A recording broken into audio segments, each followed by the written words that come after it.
राम के राज्याभिषेक के बाद सूर्यवंशम के कुलगुरु महर्षि वशिष्ठ उनका अभिनंदन करते हैं। वह इक्ष्वाकु वंश के पूर्ववर्ती राजाओं की महिमा और उनके सत्कर्मों का बखान करते हैं और नीति उपदेश देते हैं। वशिष्ठ कहते हैं कि इस कुल के राजाओं ने प्रजा का विश्वास बनाए रखने के लिए धर्म का पथ कभी नहीं छोड़ा और राजा नहीं वरन जनसेवक बनकर राज किया है।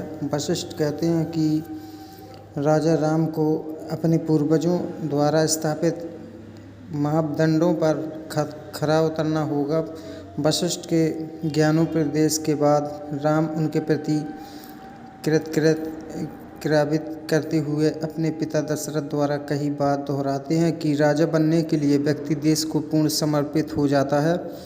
यहाँ राम के कुछ कहते हैं कि उससे राम राज की अवधारणा परिलक्षित होती है। राम कहते हैं कि प्रजा पर अपना सर्वस्व करने वाला राजा ही उनसे कर लेने का अधिकारी होता है। राजा दंड धारण करता है किंतु उसकी असली शक्ति न्याय में निहित होती है। राम अपने पूर्वजों तथा कुल देवताओं को साक्षी मानकर वचन देते हैं कि वह कुलगुरु के बताए आदेश मार्ग पर चलेंगे। वह सेना के साथ साथ ऋषिमुनियों पर भरोसा करने की घोषणा करते हैं ताकि उनके राज्य में धर्म की स्थापना हो सके।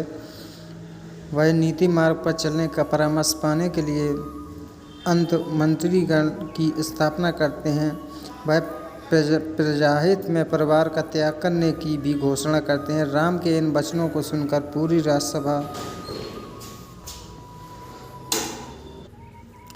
उनकी जय जयकार करती है। राजा राम भरत के आह्वान पर रावण के विरुद्ध अयोध्या में एकत्र होने वाले आर्यवर्त के अन्य राजाओं निषाद राजगृह तक लंका पर चढ़ाई करने वाले किष्किंधा नरेश सुग्रीव जामवंत व लंका के नए राजा विभीषण को उपहार देते हैं। राम अपने ससुर राजा जनक के आशीर्वाद स्वरूप आगमन पर कृतज्ञता व्यक्त करते हैं। राजसभा के एक कोने में हाथ जोड़े खड़े हनुमान पर सीता की दृष्टि पड़ती है। वह अपना निजी हार गले से उतारकर उन्हें देने के लिए राम को सौंपती है। वह माता का अपने पुत्र के प्रति उमड़ता स्नेह है किंतु हनुमान को लगता है कि महारानी उनकी भक्ति का मोल चुकता करना चाहती है। राम समझ जाते हैं कि हनुमान के दिल को इससे ठेस पहुंचती है। वे हनुमान का आजम ऋणी रहने की बात कहते हुए सीता की इच्छा स्वीकार करने का अनुरोध करते हैं। हनुमान हार तो ले लेते हैं किंतु वरदान मांगते हैं कि उनके हृदय पर प्रभु राम व माता सीता की युगल छवि सदैव के लिए अंकित हो जाए। सीता के तथास्तु कहने के बाद हनुमान अपनी बख्श चीरते हैं। वहाँ राम सीता की अनमोल छवि विराजमान होती है। स्वर्ग से देवी देवता भी इस दृश्य को देखकर अंतिम होते हैं।